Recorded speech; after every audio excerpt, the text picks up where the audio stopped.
Hello everyone, welcome to F5 Demo Days, a program designed to make you familiar with the power of F5 distributed cloud platform and solution. In these short demo sessions, we will show you how easy it is to enable SaaS-based security services such as WAF, Web Application Firewall, API protection, bot defense, and DDoS mitigation. I'm Mathieu Diric, Solution Architect here at F5, and I will be your host for today's session. Before we get started, just a few housekeeping items to note. If at any time during the presentation and the session you experience issues with audio or with the slides, try to refresh or restart the browser. Sometimes switching to another browser may also result in a better experience. If you have any questions throughout the presentation, please submit your question in the Q&A box in your console. We will conduct a live Q&A sessions at the end to answer your questions. The topic for today's session is protecting applications against DDoS attacks. And your presenter today is Sven Müller, Senior Solution Architect. Sven, over to you. Yeah, thanks, Mathieu. Hello and welcome to the session. My name is Sven Müller, and I'm happy to present you today a quick introduction into the Layer 7 DOS capabilities, or mainly the Layer 7 DOS capabilities. And also I would like to show you how to configure it, and in the end we will run a quick demo presenting or showing all this. All right. Yeah, let's start with the topic itself. Denial of service. It's an old topic, right? It's a really very old topic, but it is still there, and we all know it will never go away. It's probably for multiple reasons. One is maybe it's very easy to do a denial of service attack, and it can have a massive impact on the infrastructure or on the applications attackers target. When you hear the term denial of service, mostly what I get back is that people think of the volumetric denial of service. That means 100 gigabit flood or maybe even more, right? Which is certainly a denial of service attack. But DDoS has multiple flavors. It's not just only the volumetric part. It's also the network, or I call it the network, or more the high packet rate denial of service, where attackers try to overwhelm mostly firewalls or even other devices by sending too many, mostly small packets. But the high rate, the high number of packets is what kills devices or services. And the third main flavor in which I usually categorize is the application layer attack. And this is where the attacker tries to overwhelm the application server by, for example, sending too many requests. And therefore, the application server, or maybe the underlying database server, cannot deal with this high rate and dies. So when you hear the term DDoS, there are multiple flavors. And when you protect against denial of service, you need to think about all these different flavors of denial of service. And this is also what F5 is doing. F5 has a layered DDoS protection within its distributed cloud, right? That means layered, we have different type of detection and mitigation technologies targeting the different type of denial of service attacks. And for example, to give you an idea, if we talk about the high volumetric flood attack, then we have the auto mitigation on the edge of the whole infrastructure of F5. So this is a massive mitigation capacity which can handle all those type of attacks.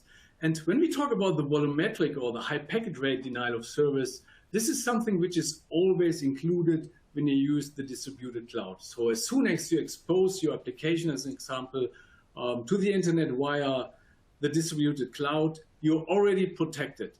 You're already protected against this high volumetric and high packet rate of attacks.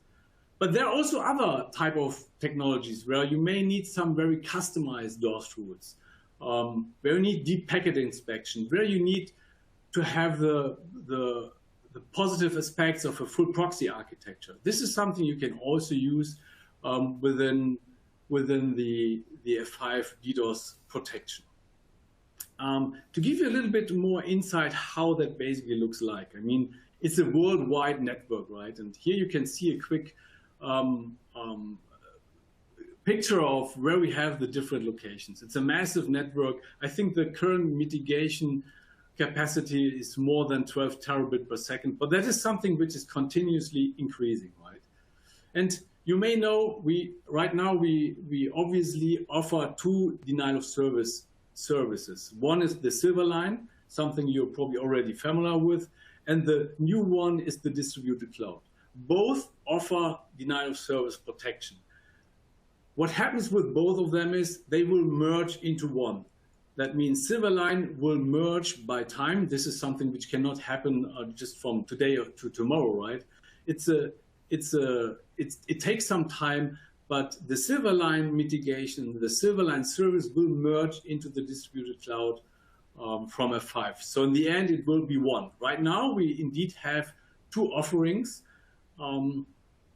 and the future is that it will be one, right? The beauty is both use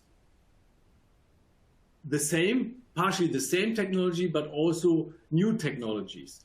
And the beauty now is because we are merging them, we can use the best technologies to provide you the best service in terms of denial of service.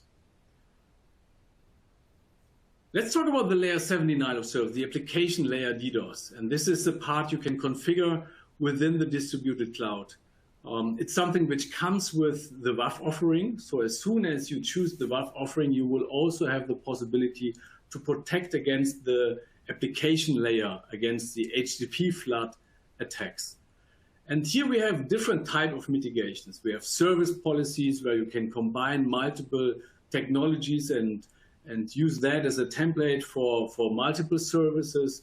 Or you can also configure individual type of mitigations like IP reputation and so on per service itself.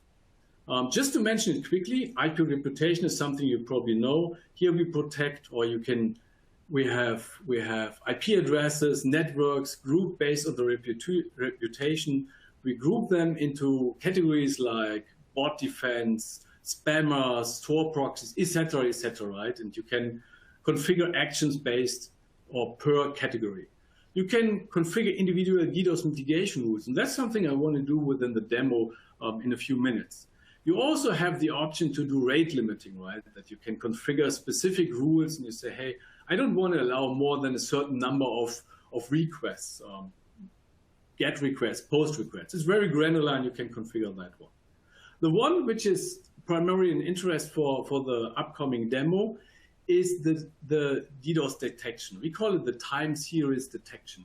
It's a functionality which is based on multiple things which happen in the background. It's AI based and it does calculation based on requests per second, on the error rate per second, on latency and throughput. So the system learns from the traffic going through the distributed cloud within all the different POPs we have and calculates what is the expected rate, what is the expected error rate, latency, throughput, and so on. And based on that, it calculates what wouldn't be normal. And then it can identify if it's a DDoS attack or not. Once it identifies it, you can also analyze why and what exactly is it detecting. So you will get an integrated view on the DDoS attacks. It will give you, as you can see here on the slide, information on from where are the attackers coming, what are the IP addresses, what are the ASNs, what are the TLS fingerprints, and so on. These are all very important information. And based on the important information, you can create your own DDoS rules. That's something, by the way, which will change in the near future. Today, it is detection only, and it will provide you the suspicious clients, IPs, TLS, attackers potentially, right? And then you need to create your own mitigation rule. But this will change in the future, and it will be an automatic process. And this is, again, something where you can see distributed cloud is constantly changing and improving. We are merging functionalities, we are enhancing functionalities, and we're getting new features on a very regular and short-term basis. Let's go into the demo. Well, actually, before we go into the demo, let me briefly explain you what we are doing. As you can see here, we have the F5 global network, which is which is the backbone of F5. And you saw the slide before. It's spanned over the whole world with huge POPs. We have the F5XC console where you can configure everything, right? And what we have within this demo is that we created a service, and that service reflects to an application which runs in the application in the public cloud. That means clients, users can access those applications, and it will always use the POP closest to them, right? So again, we have the POPs where span all over the world, and the client will go to the closest POP, will enter into the F5 global network, and this is where the DOS protection happens, right? Where, as I said before, everything on layer 3, 4 is automatically protected. And on top, you now can configure the layer 7 denial of service, and that's what I'm going to do within my video or within my demo, because we will also run a denial of service attack. With that said, let me jump to the demo. I pre-recorded it, but I will explain you step by step what I have done. So give me 1 second. I need to jump to that video, and hopefully you can see it now. It's okay, Sven. You can see it? Yeah. Perfect. Okay, cool. Awesome. So let's go into the video.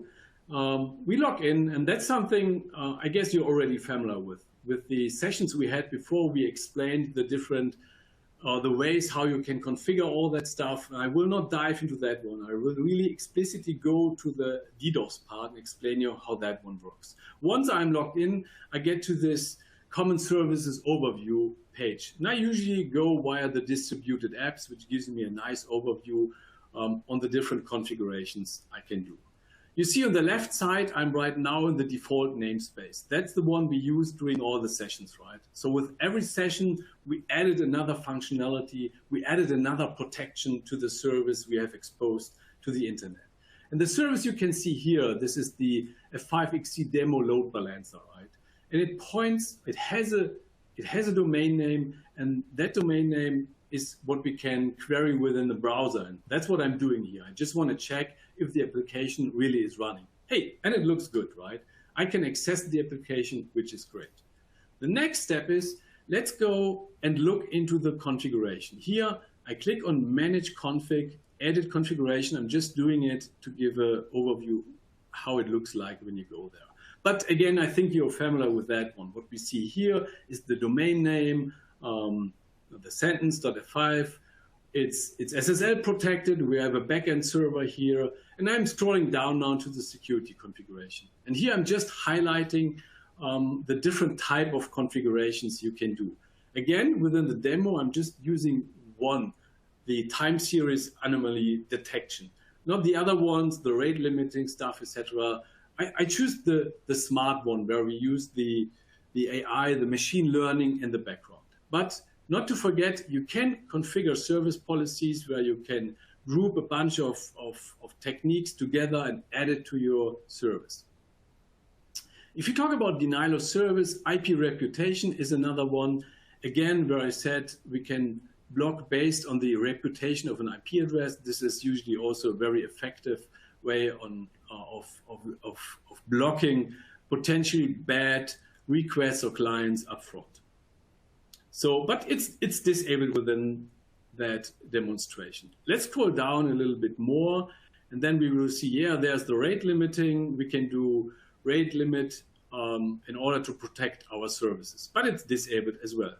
We can block clients based on IP addresses, networks, based on the AS number, right? This is very interesting if you know there's an attack coming from a certain AS number, and then you can simply block everything from that AS. A very common technology within service provider DDoS mitigation technologies.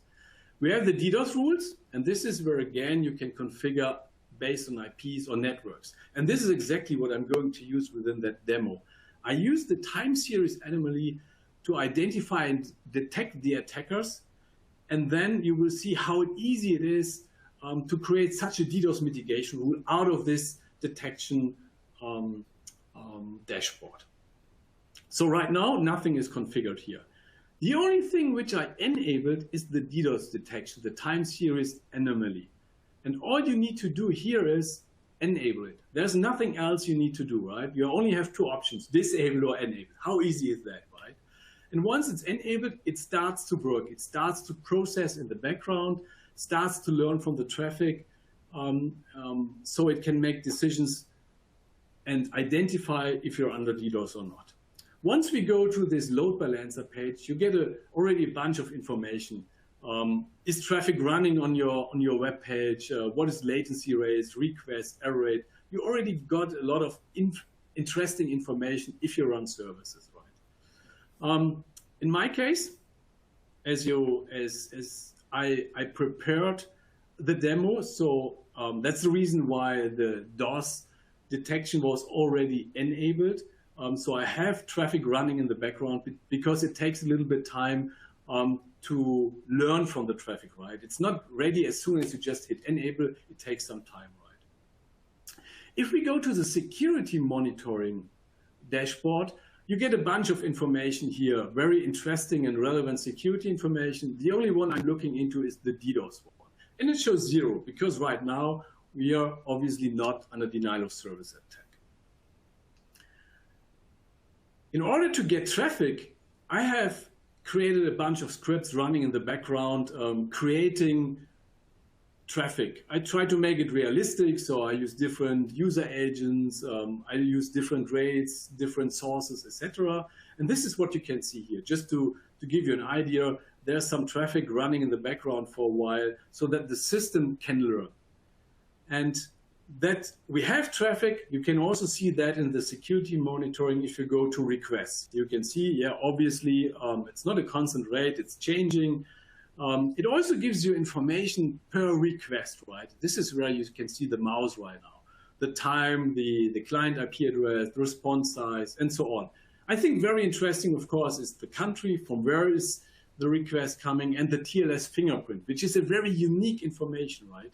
Unique information about the client. It's not just the IP address, because there could be multiple users behind a proxy. They all use the same IP address. So the question is, how can I really most likely uniquely identify a client, even if they use the same IP address as thousands of other users? And this is where the TLS fingerprint comes into the game, right? It uses the information from the TLS handshake and creates it's not absolutely unique, but a pretty much unique identification, which is very, very helpful if you go into the mitigation part. The result allows, because there's also a WAF policy configured, but we are not protecting via WAF within that demo. In reality, you would enable multiple functionalities, of course, but I want to keep it simple. What you see here, if you click on such an event, you get even more details about the request. But let's not waste too much time on that one. Let's go into the performance monitoring, because within the performance monitoring, you will again see a lot of details about your application, which is very helpful.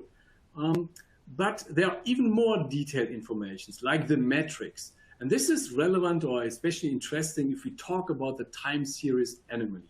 Because what you see here is the number of requests coming in over time. You can choose a time frame. In my scenario, or in my example, I choose the last hour.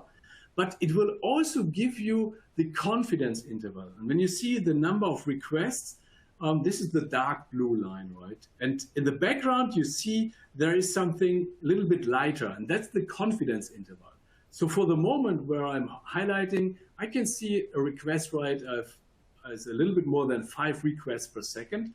But the system expects, based on the history, based on what it has learned so far, that everything between, let's say, 6 and 3 requests per second is normal, right? This is what the system expects. So I like this one because it really tells you what the system calculates in the background. And here I'm just using the example of the request rate. Again, it's also the error rate, latency, and throughput.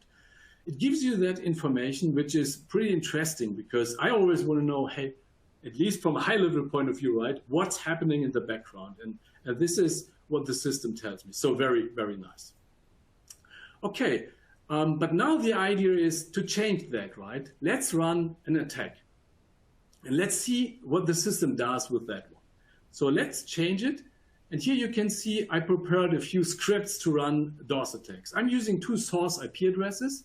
And just to tell you what the source IP address is, I use the information to query how I'm seen in the internet. And you can see those 2 IP addresses, the 34 and the 52, which are the 2 servers I'm using to run the flood. Remember the IP addresses. I expect to see those IP addresses later when we go into the analysis of the DOS attack. So I now have created a script which actually runs Apache benchmark in the background. It's a little bit modified, so it will attack the machine. It is very aggressive. And once we jump back to the metrics page, then we can see, oh yeah, indeed, it has identified, or let me proceed with the video. It has identified there's an attack. We can see the blue lines, right? Compared to what is happening right now, it's really very small. So we just see, okay, there was some small traffic before, but right now we obviously have a request rate of 532 requests per second. And the confidence interval is something between 3 and 7, right? So we are obviously way above that one. And that's the reason why it is shown as a red one. If you go down as another example to throughput, yes? Can I ask you to speed up a little bit, please, because we're close to the end of the session and we need to keep time for the Q&A. Yeah, no worries, no worries. I'm almost done. So you can see on the throughput side, there's also, we are way above what the system has expected. So perfect. Obviously, the system has identified, based on the metrics, we are out of the range. So let's check on the DOS side. Has the system also declared that as a denial of service attack? And that's the reason why we go to the security monitoring. And we can see here, yeah, obviously we have a denial of service attack. So the next part is, let's go to the DOS overview page. And I'm speeding up a little bit here and will not press on pause. We will get more information about the attack. We can click on that one, we can drill down, or we go to the analytics. And the analytics gives us very valuable information because it will tell us what are the top IP addresses. And in my scenario, hey, what a surprise. The 2 source IP addresses I used, they do definitely the majority of the traffic, right? So they are the suspicious ones. They are most likely the IP addresses causing the DOS attack. And also, we see the TLS fingerprint, which actually is more precise, right? Anyhow, next step is I want to show you how to create a DOS mitigation rule out of that one based on the IP address. So I simply tag those IP addresses and add the rule. The next step is that the system will jump into the configuration. That's why it is forwarding so fast, right? It goes into the right part of the configuration and opens the DDoS mitigation rule tab. And there we see there's already a predefined name. You can, of course, change it if you want. It will use the IP source as the mitigation technology. It will add those 2 IP addresses we have ticked before in the analytics pane, and it will give an expiration timestamp for 4 hours by default. You can change that, you can remove that, of course. All you need to do is click on apply the mitigation rule, and once that is done, scroll down of the configuration from the service, save and exit, and you're done. That's all you need to do, and the mitigation is done. So the next part is, let's see if that works. And therefore, we are jumping into the real-time dashboard, and then we can see, yes, obviously we have requests coming in, and now we are starting to mitigate based on the source IP address. As I said before, this is right now detection automatic and the manual mitigation, but this will probably change within this or the latest next month. With that said, I'm done with the demo. Sorry, it took a little bit more than expected, but let's jump to the questions you have. Thanks a lot, Sven. Thanks, and for all all the details and explanation. Can you stop sharing, please? And let's start with a Q&A session. And let's try to be brief because we have several questions. The first one is a good question for you, Sven. It's is this solution only cloud-based, or can we deploy something on premises to take advantage of the layer 7 DDoS protection? Awesome question. So you're asking about the hybrid solution. That's something we have today with Silverline, right? You can have a on-premise DDoS box with signals, information, and details about the attack or the status into the Silverline cloud so that they can be even more prepared once you change the routes and traffic run through Silverline for the mitigation. So this is what we have within Silverline. Today, we don't have that functionality in the distributed cloud, but that's something which will certainly come as well. Latest when we merge it, right? Or when the merge is completely done. But as far as I know, it will also already happen before. So short answer in distributed cloud, today not, in Silverline, yes. In the future, in both. Thank you, Sven. So yeah, one more question is, can we integrate this solution if my customer has already a DDoS protection on premises? Can we combine DDoS protections mechanisms? So I think this is quite similar to the first question you had, right? You have something on-prem. So yeah, as I said, with distributed cloud, today not, but in the future, yes. Yeah, okay. There's a question on the AI engine. Can you just repeat how it's working and what the advantage of the AI? Yeah, so in detail, I mean, that's a complex one, right? But to repeat, the AI works on multiple information, on multiple matrices it gets. Those are the requests per second, the error rate we get, the latency we see, and the throughput. This goes into I cannot explain it in more detail, right? But it goes into the magic formula of AI. And this magic formula calculates what is expected based on the history, right? It constantly learns on all those metrics, and therefore it can calculate what is expected based on the history. And once we are above these rates, this information is also taken to calculate, hey, is this a DDoS attack, or is it just, hey, we are a little bit out of the range, but it's not a problem. It's just a little bit, just an example, right? A little bit more on the request side, but errors, there are no errors. Everything is at 200 okay. Latency is good, throughput. So there's intelligence in the background which decides if there's a denial of service attack, but it uses those metrics today. Thank you, Sven. We have 1 more minute, 2 minutes. There are multiple types of mitigation, as you explained. What is the order they get executed? That's an interesting question. Well, if we take the full picture, right, there are even more mitigation technologies. More because there's also the bot defense and the WAF, right? So if we, in reality, I mean, in this demo, I took it really simple, right? Because I just wanted to show one explicit feature. But in the reality, you most likely configure multiple functionalities. And I think then this question gets even more interesting. And the order here is that the #1 type of mitigation is, I mean, first of all, there's the layer 3-4 DOS mitigation, the volumetric one, right, which is already included. It's a service. You don't need to do anything at all. This is something which is done by the F5 SOC, right, which is always sitting in the background and checking everything.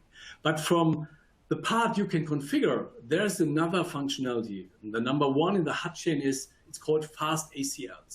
What happens here is you can block based on IP addresses and networks, etc. And once you configure that one, that goes into the hardware within the backbone, right? And it gets mitigated basically on the router level, right? So this is the number one.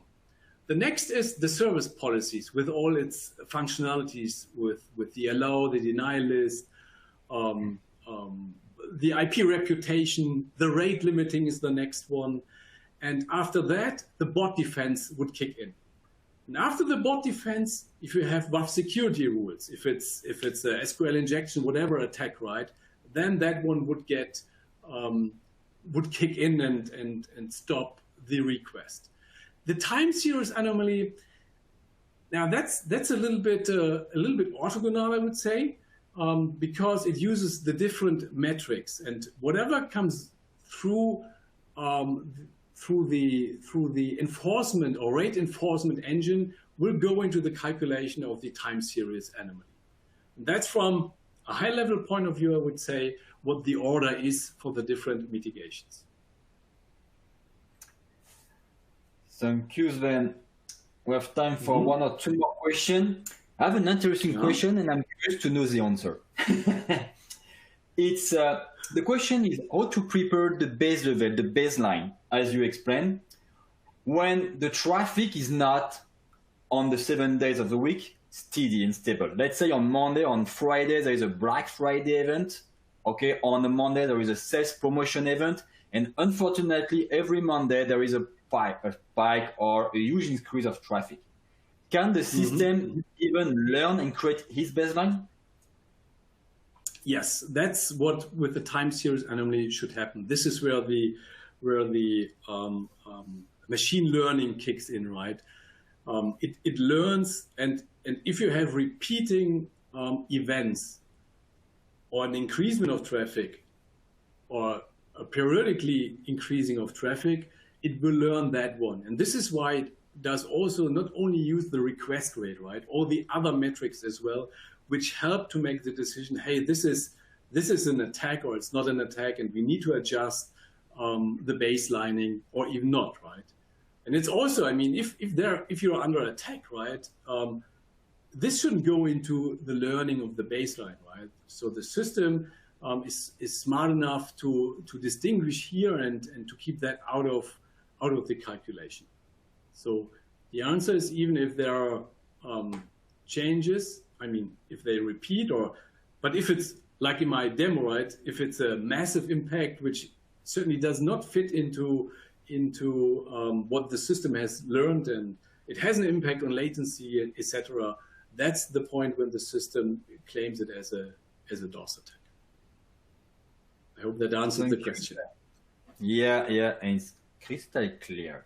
So thank you. You answered to the second question as well. So perfect. So no need to ask the second question.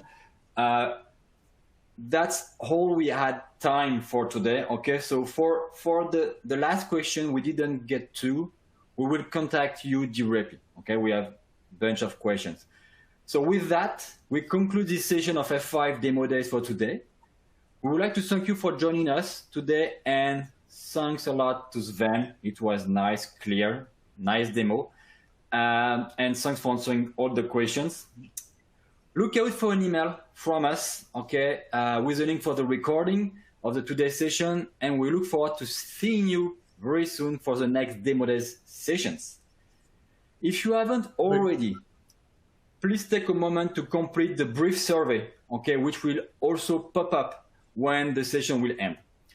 Thanks again for being with us today, and see you next time. Thank you.